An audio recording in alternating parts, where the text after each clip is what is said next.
Hey, welcome to Ducati.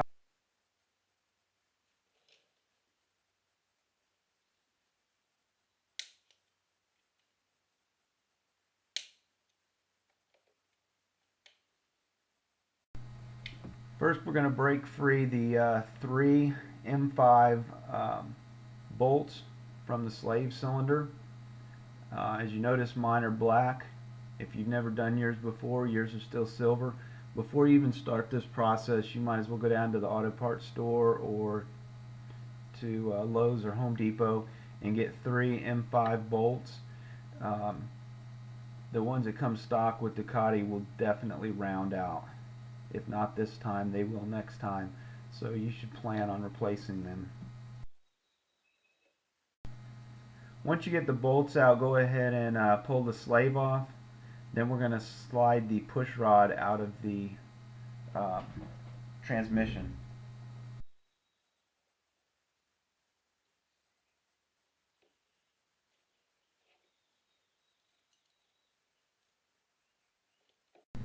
Once you get the push rod out, take your paper towel and wipe it down real good. You should have engine oil on the end of it, but around the O-rings, from the O-rings out is where the crud and grime gets in past the slave. So we want to clean all that out. I use a Q-tip and just get up in there and just scrub really good.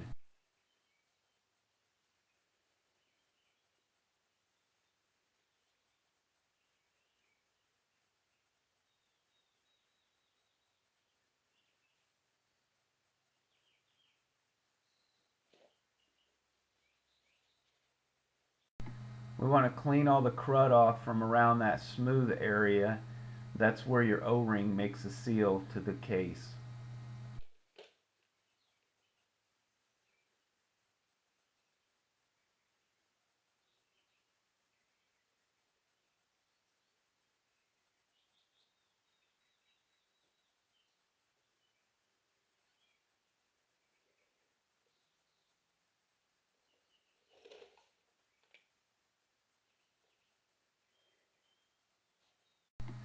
Next, I take a little dab of marine grease and I just wipe it on the push rod. We just want to do a very, very light coat. We don't want to gob it on. Just enough so the grease is present and there's grease around them O-rings to help keep some of the contaminants out of the engine and keep the engine oil in the engine.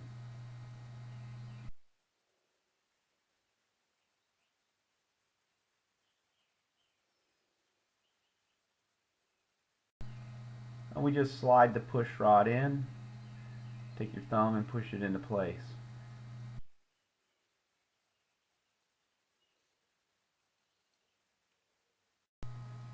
So I use throttle body cleaner to clean out the inside of the slave. I spray a little bit on the end of a Q-tip.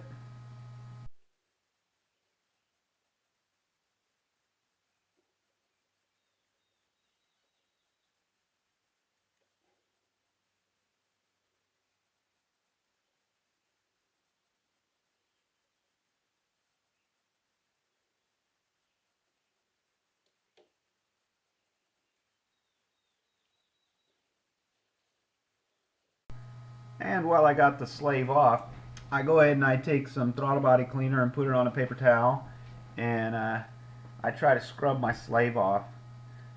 My bike doesn't get cleaned that often, so whenever I can clean the internals up real well, I try to do it.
Now we're going to clean off the little O-ring that goes inside the slave.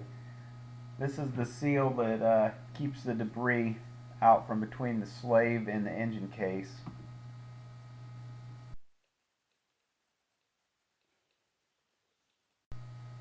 And then I just take a little bit of marine grease and I just spread it around. Every little bit helps to keep the dirt and water out. I get caught in the rain quite a bit, so I know for a fact that when the water gets up in the slave, it makes the clutch very hard to use.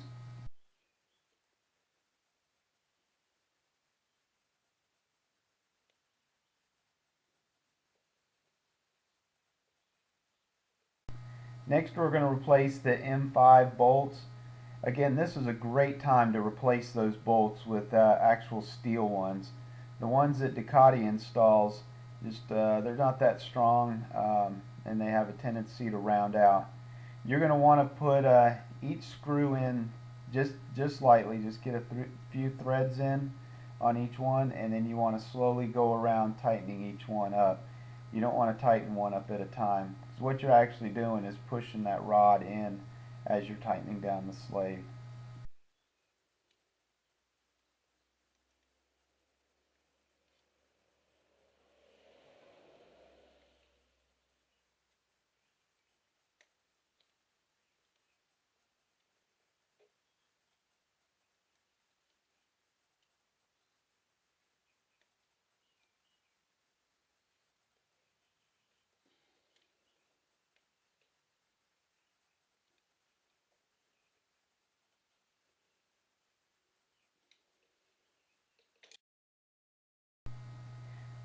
All right, now is the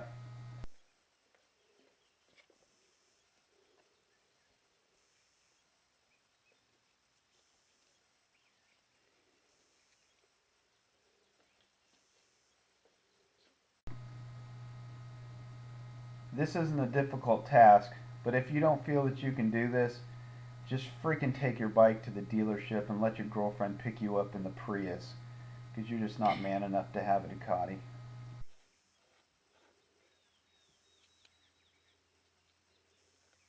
So we just removed the cap and pulled the little seal out.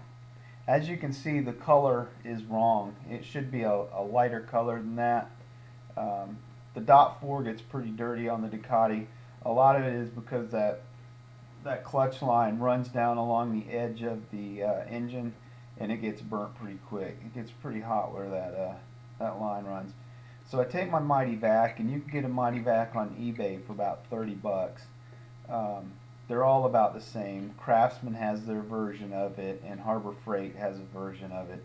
But I'm a tried and true Mighty Vac fan. I love Mighty Vac. I have several of them, and I will always have a Mighty Vac in my toolbox.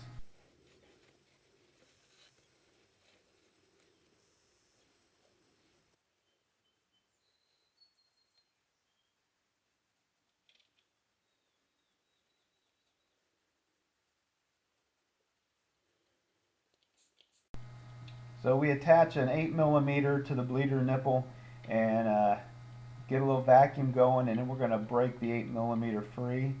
And basically we're just going to drain all the fluid out of the system.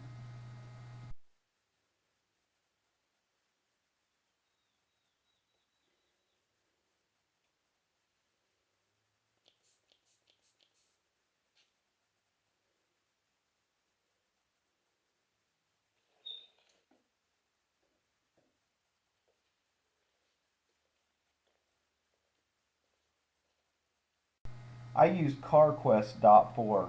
It's about $5 a pint.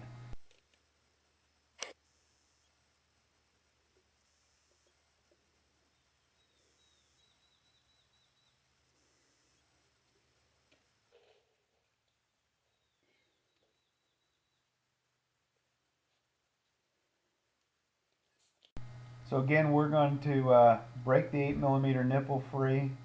We're going to drain the reservoir once, then we're going to refill the reservoir, and then we're going to drain it a second. Or we're not going to completely drain it, but we're just going to suck it down to the low level of the reservoir. This will guarantee that fluid gets from the top to the bottom and all the air gets out of it.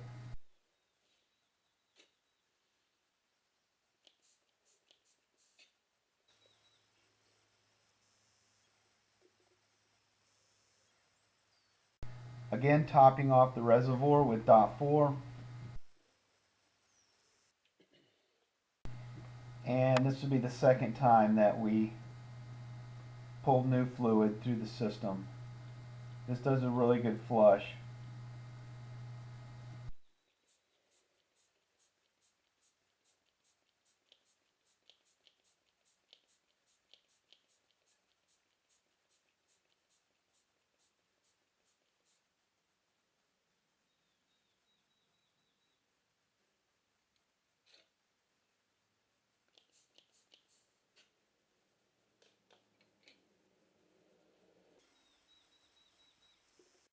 So we're going to top it off again.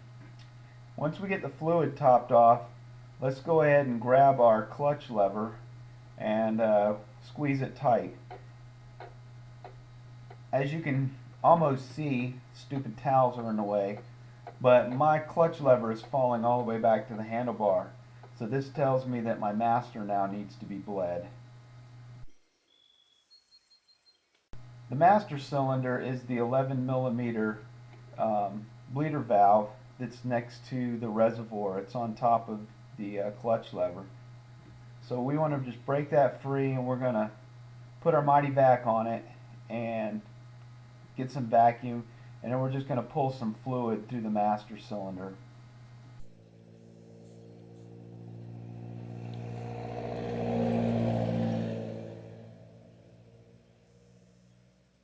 Notice we didn't pull that much fluid, just a couple pumps. We're going to refill our reservoir one more time, and we're going to go down to the slave, and we're going to get one more good flush out of the slave. Rule of thumb is you always bleed the farthest valve first. So the slave would be the furthest valve, and then the master would be the closest valve. So we're just going to finish it off and make sure we get all the air out of the system.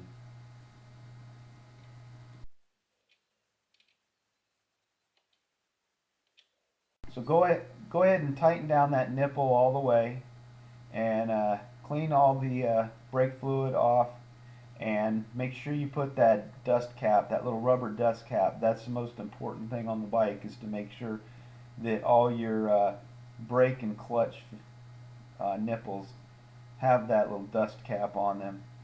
We're going to top off our reservoir, and we're going to put our little seal in there and the cap and tighten it down, and we're all done.